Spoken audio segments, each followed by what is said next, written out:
اعوذ باللہ من الشیطان الرجیم بسم اللہ الرحمن الرحیم۔ ویورز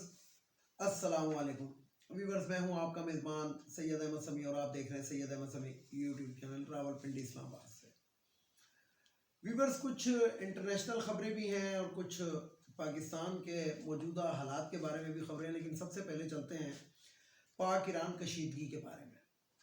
تو پاک ایران کشیدگی کا یہ ہے کہ ایران نے کوئی دہشت گردوں کے ٹھکانوں پہ بقول ایران کے، اور ابھی میں انٹرنیشنل میڈیا پہ دیکھ رہا تھا تو ایران اس کا کافی پروپیگنڈا بھی کر رہا ہے۔ تو بات یہ کی کہ کلبھوشن یادیو کو پاکستان نے جب گرفتار کیا تھا تو وہ ایران کے ہی راستے پاکستان آیا تھا۔ تو بہرحال ایران ہمارا اسلامی ملک ہے اور ہمارا بہترین قسم کا ہمسایہ بھی ہے، اور پاکستان کو سب سے پہلے اگر کسی ملک نے تسلیم کیا تھا تو وہ ایران تھا۔ تو بات یہ کی کہ کشیدگی بہرحال ہو گئی، پاکستان نے اس پہ جوابی وہ بھی کیا ہے، یعنی کہ حملہ بھی کر دیا، اور جسے کہتے ہیں کہ ان کے سفیر کو بھی اپنے ملک سے نکال دیا، اپنے سفیر کو بھی بلا لیا۔ تو یہ 3 سے 4 دن کے اندر جو یہ ایک جسے کہتے ہیں کہ ایک ایسی وہ ہوئی ہے گی، یعنی کہ دیکھیں نا، انڈیا نے بھی پاکستان پہ سو مینی ٹائم، یعنی کہ وہ ہمارے بقول انڈیا کے عمران خان کے دور کے اندر انہوں نے راجکوٹ پہ حملہ کیا تھا، راولا کوٹ پہ، اور اس سے پہلے وہ سیاچین گلیشیئر پہ قبضہ کر چکے ہیں۔ اور یہ جب نواز شریف وزیر اعظم تھا تو انہوں نے ہمارا ایک اٹلانٹک نیوی کا گرایا تھا، اور پاکستان میں گھس کے گرایا تھا۔ یہ بھی میں آپ کو بتا دوں، کیونکہ وہ جو جگہ ہے جہاں پہ ہمارا اٹلانٹک گرا تھا وہ پاکستان کے بارڈر کے اندر تھی۔ اس کا مطلب ہے کہ وہ پاکستان کی بارڈر کے اندر ہی گھس کے گرایا ہوگا، اور باقاعدہ اس کی ویڈیوز بھی موجود ہیں کہ وہ پاکستان کے اندر سے اس کا ملبہ بھی اٹھا کے اپنے ان کے فوجی جو تھے لے کے بھاگ رہے تھے۔ اور ایک انہوں نے سرجیکل اسٹرائک کا بھی دعویٰ کیا تھا جب یہ نواز شریف وزیر اعظم تھا، کہ وہ کوئی وزیر آباد کے پاس انہوں نے کوئی وہ کیا، لیکن اس میں بھی پاکستان نے، بتانے کی آپ کو یہ بیک گراؤنڈ اس لیے بتا رہا ہوں کہ اس وقت بھی پاکستان نے اتنے زیادہ اس کے باوجود انڈیا کے سفیر کو کبھی پاکستان سے نہیں نکالا اور نہ اپنا سفیر بلایا۔ ایران کے ساتھ ہماری یہ 75 سالہ تاریخ کے اندر یہ پہلا واقعہ ہوا، اور اتنا شدید رد عمل۔ ویسے میں یہاں پہ کہوں گا کہ ایران نے جو کیا وہ غلط کیا، وہ اس لیے غلط کیا کہ پاکستان کو پہلے مطلع کرنا چاہیے تھا۔ پاکستان خود اس پہ ایکشن لے سکتا تھا۔ پاکستان اگر ایران کو پاکستان کے بارڈر کے اندر سے کوئی تکلیف تھی اور کوئی وہ تھا تو ایران پاکستان کو مطلع کرتا، اور کوئی اس طرح کا معاہدہ بھی ہمارا نہیں ہے کہ ہم ایک دوسرے کے ملک کے اندر اس طریقے سے کوئی سرجیکل اسٹرائک کر سکتے ہیں۔ تو بہرحال یہ تو باتیں وہ ہو گئی، لیکن اس کے اندر ایک باریک قسم کی واردات مجھے نظر آ رہی ہے جو ابھی تک کوئی سوشل میڈیا کوئی بھی نہیں بتا رہا۔ وہ یہ ہے کہ آخر یہ الیکشن کے ہی دنوں میں کیوں ہوا؟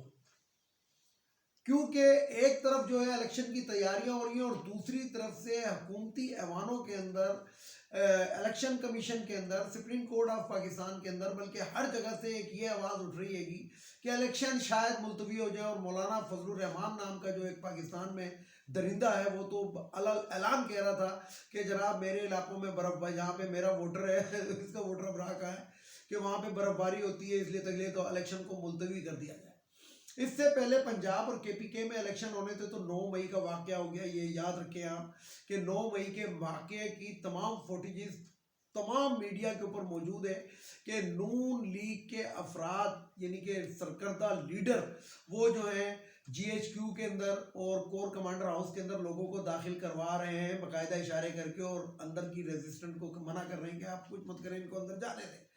لیکن یہ صرف اگر نظر نہیں آ رہا تو میرا خیال ہے آرمی چیف کو نظر نہیں آ رہا، اور کیونکہ کرانے وہ ایک اسلام آباد ہائی کورٹ کے ایک جج ہیں، ان کے میں ریمارک سن رہا تھا، انہوں نے کہا کہ 9 مئی کے واقعے کے اندر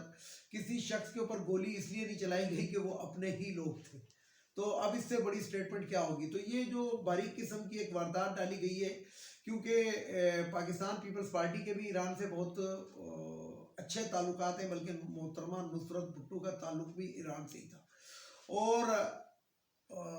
سیدھی بات میں آپ کو بتاؤں کہ پاکستان کے بہت سے ایسے لوگ، میں اب نام نہیں لینا چاہتا، یا میں بتا دیتا ہوں کہ جو ایجنسیاں ہیں ان کے جو لوگ ہیں گے وہ اتنے مالدار، یعنی کہ نچلے طبقے سے لے کے اوپر والے وہ اتنے مالدار، جو بہت زیادہ مالدار ہیں گے، وہ ڈیوٹیاں پاک ایران بارڈر پہ کرتے رہے، کیونکہ اربوں خربوں ڈالر کا تیل وہاں سے ڈیلی پاکستان اسمگل ہوتا ہے، اور بہت سی ایسی چیزیں ہیں گی کہ جو پاکستان سے ادھر سے پاکستان آتی ہیں، اور کراچی کی مارکیٹیں بھی ان چیزوں سے بھری ہوئی ہیں، اور اسی طریقے سے زیدان اور تہران کی بھی مارکیٹیں جو ہے وہ بھری ہوئی ہیں۔ تو بات یہ ہے کہ ویورز کے اس کو اتنا سیریس نہ لیں، یہ دو ملکوں کا مسئلہ ہوتا ہے اور ہر ملک میں ہوتا رہتا ہے۔ افغانستان نے کتنی دفعہ پاکستان کے اندر در اندازی کی ہے، کوئی آپ کے پاس حساب کتاب ہے اس چیز کا؟ رشیا نے کتنی دفعہ پاکستان میں در اندازی کی ہے جب ببر کارمل کی حکومت تھی افغانستان کے اندر؟ اور ناؤ ڈیز آج کل کی میں آپ کو بات بتا رہا ہوں کہ طالبان پاکستان کی تو باڑ تک اکھاڑ کر لے گئے تھے، تو اس وقت نہ ان کے ادھر سے اپنا سفیر بلایا گیا، نہ ادھر سے ان کا سفیر بھیجا گیا۔ تو یہ جو ہے یہ کوئی واردات ڈالنے کی کوشش کر رہے ہیں، اور واردات کون ڈال رہے ہیں؟ وہ وہی لوگ ڈال رہے ہیں کہ جو کہتے ہیں کہ ہم معیشت کو سیدھا کر دیں گے، ہم یہ کر رہے ہیں اور ہم وہ کر رہے ہیں، اور جسے کہتے ہیں کہ جو اب تک الیکشن نہیں ہونے دے رہے۔ تو بہرحال یہ بات۔ دوسری بات میں آپ کو بتاؤں، یہ تو تھی انٹرنیشنل، ابھی میں نیشنل کی طرف آتا ہوں۔ تو سب سے پہلے میں آپ کو بتاؤں کہ جسٹس قاضی فائز عیسیٰ صاحب جو ہے وہ 2 دن کے لیے کوارنٹین ہو گئے۔ وہ کوارنٹین سے میری مراد یہ ہے کہ انہوں نے کہا کہ جی میں ان چیمبر جو ہے وہ مطلب کام کروں گا، یعنی کہ کچھ 2 دن کے لیے وہ کہہ رہے ہیں کہ چیمبر کے اندر بیٹھ کے کام کریں گے، اور کوئی جسے کہتے ہیں بینچوں میں نہیں بیٹھیں گے۔ اس کا مطلب یہ ہے کہ وہ کوارنٹین ہو گئے۔ شاید اللہ تعالیٰ نے ہدایت دے دی ہے، تو نظریں تو وہ پہلے ہی نہیں ملا سکتے تھے، اب شاید اپنے آپ کو بھی چھپانے کی کوشش کر رہے ہیں۔ تو یہ ایک ایسی بات تھی کہ جو میں نے بتانا بہت مناسب سمجھی، کیونکہ یہ تمام کڑیاں جو ہیں وہ ایک ہی چیز سے مل رہی ہیں، اور وہ مل کیا رہی ہیں کہ جو انہوں نے 18-20 مہینے سے جو قہر پاکستان کے عوام پہ وہ ڈھا رہے ہیں، اور پاکستان کے عوام پہ ظلم کر رہے ہیں، الیکشن نہ کروا کے غیر آئینی غیر جمہوری کام ان لوگوں نے کیے، اور اس کے اندر جو ہے وہ عمران خان کو ابھی تک انہوں نے پابند سلاسل رکھا ہوا ہے۔ کیوں رکھا ہوا ہے؟ کوئی مقدمہ نہیں ہے، یہ تمام کے تمام جسے کہتے ہیں کہ پولیٹیکل وکٹمائزیشن ہے، اور کچھ بھی نہیں ہے اس کے علاوہ۔ کیونکہ توشہ خانہ، کبھی عدت کا کیس، کبھی فلانے کا کیس، کبھی ڈمکانے کا کیس، یہ جو کیسز ہوتے ہیں یہ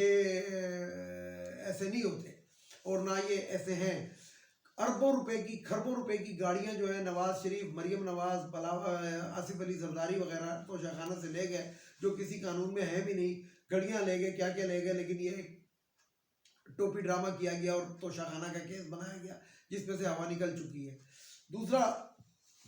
یہ جو سائفر کا کیس ہے، اس کا بھی آپ کو پتہ لگی گیا کہ آج وہ جو تھے سیکٹری جو تھے وہ انہوں نے بھی آ کے قرآن پہ حرف دے کے کہہ دیا کہ جناب سائفر کی کاپی کا مطلب یہ ہوتا ہے کہ کاپی دی گئی تھی وزیر اعظم کو، اوریجنل سائفر نہیں دیا گیا تھا، جس کا یہ کہہ رہے ہیں کہ جناب وہ چوری ہو گیا۔ تو چوری کاپیاں جو ہیں وہ ڈی کلاسیفائڈ ہو چکی ہے، اور وہ کاپی جو ہے وہ ہر جگہ پہ تقسیم ہو چکی ہے، اس لیے یہ کیس بھی کیس نہیں ہے۔ باقی قانونی ماہرین اس کو زیادہ سمجھتے ہیں اور جانتے ہیں۔ اب آتے ہیں ذرا سا شیر افضل مروت صاحب کی طرف۔ تو مروت صاحب امیجیٹ طور پہ ان کو سندھ سے بلایا گیا، لیکن آج انہوں نے گور کے ساتھ بیرسٹر گور کے ساتھ کھڑے ہو کے پریس کانفرنس کی، اور انہوں نے بتا دیا کہ یہ دراصل بات یہ ہوتی ہے ویورز کے ہر پارٹی کے اندر اختلافات ہوتے ہیں، اور اختلافات ہی جمہوریت کا حسن ہے۔ پارٹی کے اندر اختلافات ہونے بھی چاہیے، لیکن اختلافات کا مطلب یہ نہیں ہے کہ اس ٹائم پارٹی کے اوپر کوئی برا وقت ہے تو آپ اس کو وہ کریں، اپنے جو ذاتی رنجشیں وہ اپنی جگہ پہ رکھیں۔ اس ٹائم پارٹی کے فائدے کے لیے کام کرنا چاہیے۔ دوسری بات یہ ہے کہ آج نواز شریف کا بھی ایک جلسہ تھا، تو وہ نواز شریف، میں یہاں پہ حیران ہوں آج اس شخص کو دیکھ کے۔ ویسے تو جلسے کے اندر جو مٹی پلیت ہوئی ہے وہ آپ لوگوں کو پتہ ہی ہے، اب جلسے کے اندر ٹیبلیں بھی لگنے لگی، پہلے تو صرف کرسیاں لگتی تھی تو پنڈال کو بڑا کرنے کے لیے۔ لیکن بہرحال